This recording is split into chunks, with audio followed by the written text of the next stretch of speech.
Aristotle থেকে শেখা ধনী হওয়ার 10টি মূল নিয়ম। বাংলা ইউটিউব চ্যানেল পরিচিতি। আমাদের চ্যানেলটা মূলত দীর্ঘমেয়াদী সম্পদ তৈরির জন্য, কারণ আমরা বিশ্বাস করি যে স্বাস্থ্যই হল সবচেয়ে বড় সম্পদ। তাই এই চ্যানেলে টাকার পাশাপাশি সুস্থ জীবনযাপনের কথাও আলোচনা করা হয়। ভূমিকা। আমাদের চ্যানেলে আপনাদের সাদর স্বাগতম। আজকে আমরা একটা অসাধারণ আর্টিকেলের কথা বলবো, যেটা পড়লে আপনার টাকা এবং সম্পদ নিয়ে ভাবার ধরনটাই বদলে যাবে। আর্টিকেলটা শুরু হচ্ছে অ্যারিস্টটলের একটা বিখ্যাত উক্তি দিয়ে। অ্যারিস্টটল একবার লিখেছিলেন, ভালোভাবে শুরু করা মানে অর্ধেক কাজ শেষ করা। এই কথাটা তিনি বলেছিলেন মূল ভিত্তিগুলো আগে ঠিক করার বিষয়ে। আর এই একই কথা টাকার ব্যাপারেও একদম সত্যি।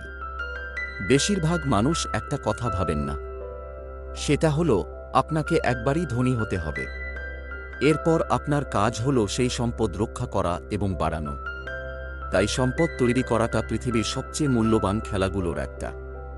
কারণ এই খেলায় সঠিকভাবে জিতলে সেই পুরস্কার সারা জীবন টিকে থাকে।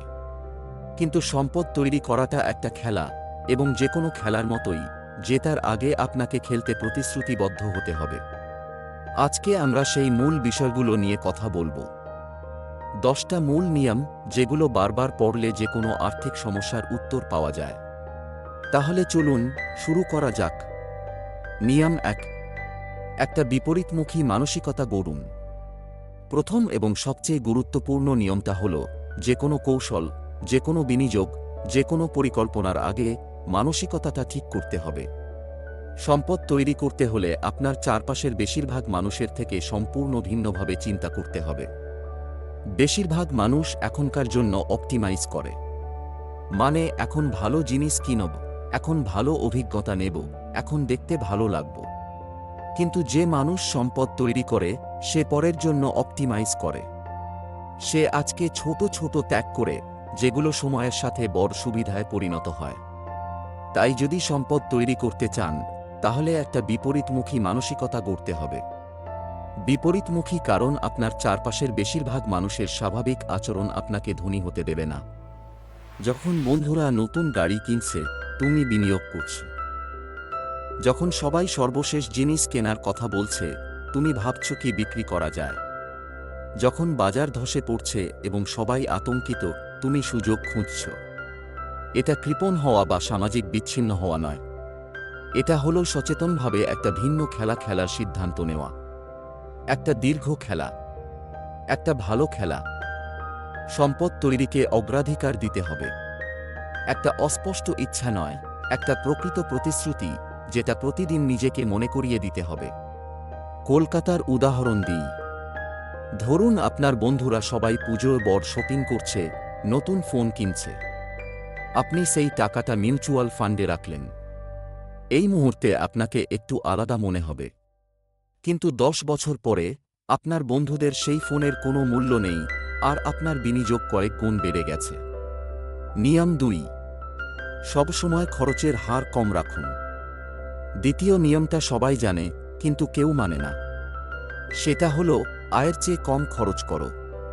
প্রায় সবাই এই কথাটা জানে, কিন্তু ধারাবাহিকভাবে প্রায় কেউ এটা পালন করে না। কারণটা হলো সামাজিক চাপ। আমরা পিছিয়ে পড়তে চাই না। সোমবারে বলার মতো কিছু একটা চাই। কনসার্টে গিয়েছি, বেড়াতে গিয়েছি, নতুন গাড়ি কিনেছি। বেশিরভাগ মানুষ এভাবেই বাঁচে, এবং সেই সংস্কৃতি থেকে বেরিয়ে আসাটা কঠিন যখন এটা চারপাশে ছেয়ে আছে। কিন্তু যারা সত্যি সম্পদ তৈরি করে, তারা এই খেলাটা খেলতে পারে না। অন্তত শুরুর দিকে তো পারেই না। ভিত্তিটা তৈরি হলে পরে করা যাবে, কিন্তু শুরুতে আয় আর ব্যয়ের মধ্যে ব্যবধানটা রক্ষা করাটাই সবকিছু। আয় বাড়ার সাথে সাথে খরচও বাড়ানোর প্রলোভন থেকে বিরত থাকুন। সবসময় মনে করুন যে জীবনযাত্রার মান আপগ্রেড করতে পারতেন, কিন্তু সচেতনভাবে না করার সিদ্ধান্ত নিয়েছেন। আয় এবং ব্যয়ের মধ্যে সেই ব্যবধানটাই হলো সম্পদ তৈরির জায়গা। এটাকে রক্ষা করুন, যেন আপনার ভবিষ্যৎ এর উপর নির্ভর করছে। কারণ সত্যিই তাই। নিয়ম 3, সম্পদ আর টাকা এক জিনিস নয়। তৃতীয় নিয়মটা অত্যন্ত গুরুত্বপূর্ণ। টাকা একটা সংখ্যা, কিন্তু সম্পদ হলো স্বাধীনতা এবং বিকল্প। শুধু বেশি বেতনের জন্য অপটিমাইজ করার ফাঁদে পড়া সহজ। ভালো বেতন, বড় বোনাস, আরও চমকপ্রদ পদবি, এগুলোর কোনোটাই খারাপ নয়, কিন্তু এটা লক্ষ্য নয়। লক্ষ্য হল এমন কিছু তৈরি করা যা আপনাকে প্রকৃত নিরাপত্তা এবং প্রকৃত পছন্দ দেয়। সবসময় চূড়ান্ত লক্ষ্য মাথায় রাখুন।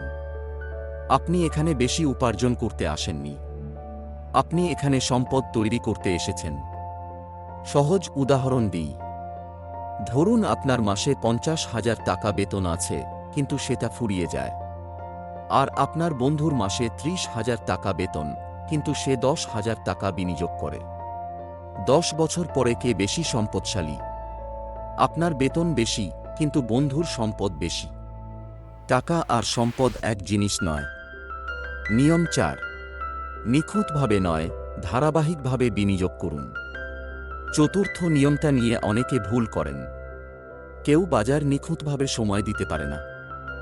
না আপনি, না টেলিভিশনের বিশেষজ্ঞরা, না আপনার গ্রুপ চ্যাটের সেই ব্যক্তি যিনি খুব আত্মবিশ্বাসী মনে হন। যারা বিনিয়োগের মাধ্যমে প্রকৃত সম্পদ তৈরি করে, তারা চালাক হওয়ার চেষ্টা নয়, ধারাবাহিক থাকার মাধ্যমে এটা করে। তারা নিয়মিত বিনিয়োগ করে, তাদের রিটার্ন পুনরায় বিনিয়োগ করে, এবং সেটা ছেড়ে দেয়। তারা কেউ তাদের সামনে ছুঁড়ে দেওয়া বরং সুযোগে বিভ্রান্ত হয় না।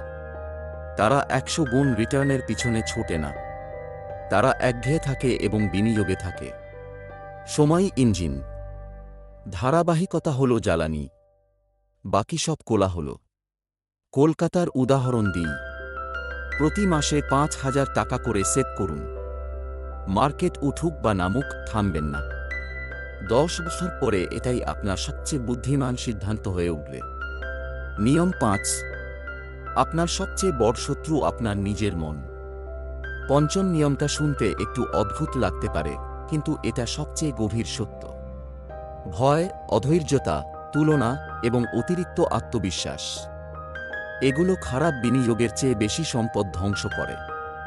আমি যত আর্থিক ভুল করেছি, প্রায় সবই এসেছে আবেগ থেকে, অজ্ঞতা থেকে নয়। উত্তেজিত হয়ে কিনেছি, ভয়ে বিক্রি করেছি, কোনো বিরক্তিকর কিছু পরে কৌশল থেকে সরে গেছি। প্রতিবারই শত্রু ছিলাম আমি নিজে। তাই প্রথমে মনোবিজ্ঞান ঠিক করুন, এরপর সবকিছু সহজ হয়ে যায়।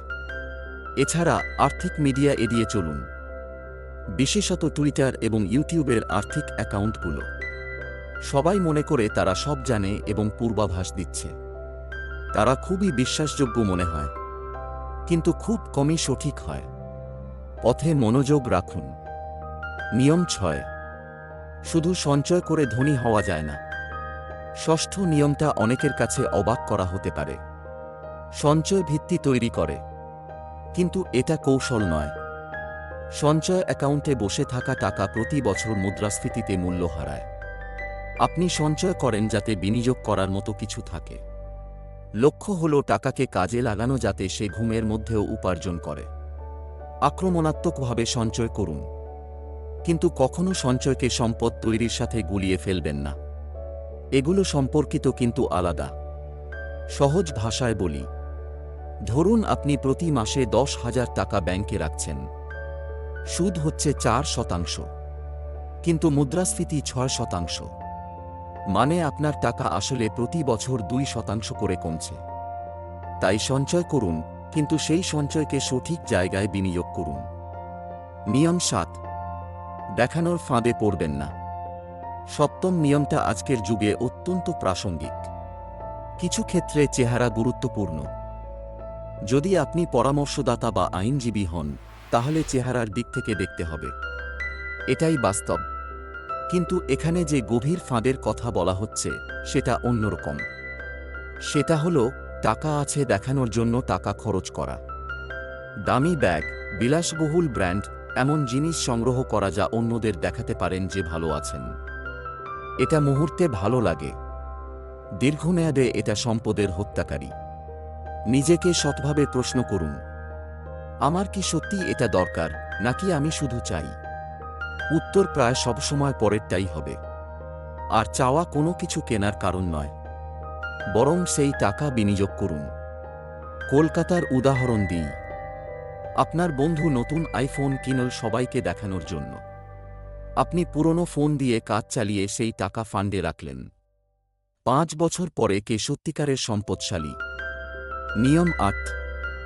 একাধিক আয়ের উৎসের পিছনে ছোটার আগে একটা নির্ভরযোগ্য আয়ের উৎস তৈরি করুন। অষ্টম নিয়মটা নিয়ে অনেক ভুল ধারণা আছে।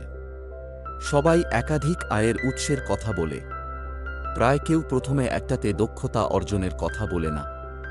শক্ত ভিত্তি ছাড়া বৈচিত্র্য আনা হল কৌশলের মোটকে মোড়া মনোযোগের বিক্ষেপ মাত্র। অনেককে দেখা গেছে ৫টা ভিন্ন আয়ের ধারণার মধ্যে তাদের মনোযোগ ভাগ করে কোনোটাতেই ভালো করতে পারেননি। একটা জিনিস ভালোভাবে চালু করুন, তারপর সেখান থেকে তৈরি করুন। নিয়ম ৯। বিলম্বিত পরিতৃপ্তি হল পুরো খেলাটাই। নবম নিয়মটা হল পুরো সম্পদ তৈরির দর্শনের মূল কথা। আপনি যাদের ধনী দেখে মুগ্ধ হন, তারা প্রত্যেকে বছরের পর বছর ধরে বারবার স্বল্পমেয়াদী আনন্দকে দীর্ঘমেয়াদী লাভের জন্য ত্যাগ করেছেন। একবার নয়, মাঝে মাঝে নয়, দীর্ঘ সময়ের জন্য ধারাবাহিকভাবে। এর কোনো শর্টকাট নেই। যত তাড়াতাড়ি এটা মেনে নেবেন, তত তাড়াতাড়ি শর্টকাট খোঁজা বন্ধ করবেন। একটা সহজ উদাহরণ দিই। আজকে একটা দামি রেস্তোরাঁয় খেলে সেই মুহূর্তে ভালো লাগবে, কিন্তু সেই টাকাটা যদি প্রতি মাসে বিনিয়োগ করেন, 10 বছর পরে সেটা কয়েক গুণ বেড়ে যাবে। বিলম্বিত পরিতৃপ্তিটাই আসল খেলা। নিয়ম ১০। যা সত্যিই ভালো পারেন, সেখান থেকেই টাকা তৈরি করুন। দশম এবং শেষ নিয়মটা সবচেয়ে ব্যক্তিগত। এটা বুঝতে সবচেয়ে বেশি সময় লেগেছিল লেক্কের। যখন পারিবারিক শিল্পকারখানার ব্যবসায় এবং পরে একটি বড় আইটি গবেষণা সংস্থায় কাজ করছিলেন, তখন এগিয়ে যাওয়ার একটা পথ দেখা যাচ্ছিল। কিন্তু এটা ধীর মনে হচ্ছিল এবং তাঁর শক্তিমত্তার সাথে সত্যিকার অর্থে সামঞ্জস্যপূর্ণ মনে হচ্ছিল না। একদিন প্রমোশন পাওয়া, রেজুমে তৈরি করা, অন্য কোম্পানিতে যাওয়া এবং ফিরে আসা। কোনোদিন ভিপি হওয়ার চেষ্টা। এই পথে কোনো সমস্যা নেই। অনেক মানুষ কর্পোরেট ক্যারিয়ারের মাধ্যমে প্রকৃত সম্পদ তৈরি করেছে, বিশেষত গত ১ দশকে প্রযুক্তি ক্ষেত্রে। কিন্তু মনে হচ্ছিল এই পথে প্রকৃত সম্ভাবনায় কখনো পৌঁছানো যাবে না। এটা আপনার সম্ভাবনা পূরণের বিষয়ও। আপনি আসলে কি করতে এসেছেন সেটা খুঁজে বের করা, আর তারপর সৎভাবে প্রশ্ন করা, সেই দিকে কি একটা লাভজনক পথ আছে। এর কোনো পরিষ্কার উত্তর দেওয়া যাবে না। সবার পরিস্থিতি আলাদা, কিন্তু নীতিটা একই। যা করেন তাতে খুব ভালো হয়ে উঠুন। যত ভালো হবেন, তত বেশি মূল্য তৈরি করবেন। যত বেশি মূল্য তৈরি করবেন, তত বেশি উপার্জন করবেন। আপনার বর্তমান বেতনের দিকে তাকাবেন না, আপনার সম্ভাবনার দিকে তাকান। নিজেকে জিজ্ঞেস করুন যে আপনি যে পথে আছেন তা আপনাকে সত্যিই সেখানে পৌঁছানোর সুযোগ দেয় কিনা। যদি আপনি এমন একটা অবস্থানে নিজেকে রাখতে পারেন যেখানে আপনি গুরুত্বপূর্ণ মূল্য প্রদান করেন, যেখানে আপনি চলে গেলে সত্যিই মিস করা হবে, তাহলে এটা শুধু সময়ের ব্যাপার যে আপনি প্রকৃত সম্পদ তৈরি করবেন। দীর্ঘমেয়াদী খেলুন। যা ভালো পারেন তাতে মনোযোগ দিন, বাকি সব সেখান থেকেই আসবে। সারসংক্ষেপ। এই আর্টিকেলের মূল বার্তা হল, সম্পদ তৈরি কোনো রহস্যময় বা জটিল বিষয় নয়, এটা কিছু মূল নীতি ধারাবাহিকভাবে মেনে চলার ব্যাপার। প্রথমে একটা বিপরীতমুখী মানসিকতা গড়তে হবে, আয় ও ব্যয়ের মধ্যে ব্যবধান রক্ষা করতে হবে, এবং বুঝতে হবে যে টাকা আর সম্পদ এক জিনিস নয়। নিখুঁত সময় নয়, ধারাবাহিক বিনিয়োগই আসল চাবিকাঠি, আর নিজের আবেগকে নিয়ন্ত্রণ করাটাই সবচেয়ে বড় আর্থিক দক্ষতা। শুধু সঞ্চয় করলেই ধনী হওয়া যায় না, টাকাকে কাজে লাগাতে হবে। সিগন্যালিং ট্র্যাপ এড়িয়ে চলুন, মানে দেখানোর জন্য কিনবেন না। একটা আয়ের উৎস শক্তিশালী করুন, তারপর আরও যোগ করুন। বিলম্বিত পরিতৃপ্তি মেনে নিন, কারণ শর্টকাট নেই। আর সবচেয়ে গুরুত্বপূর্ণ, যা সত্যিই ভালো পারেন, সেখানে দক্ষতা অর্জন করুন, কারণ সেখান থেকেই প্রকৃত সম্পদ তৈরি হবে। এই 10টা নিয়মের কোনোটাতেই কোনো হ্যাক নেই, কোনো শর্টকাট নেই।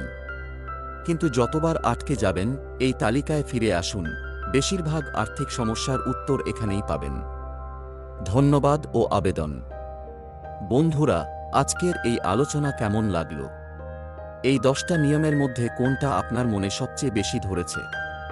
নিচে কমেন্টে জানান।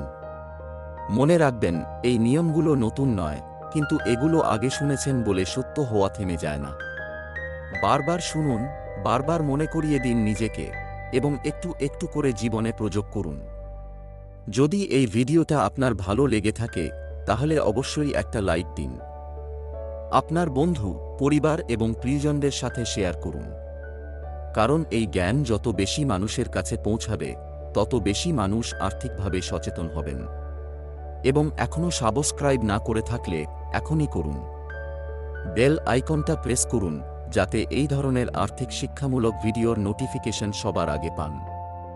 আবার দেখা হবে পরের পর্বে।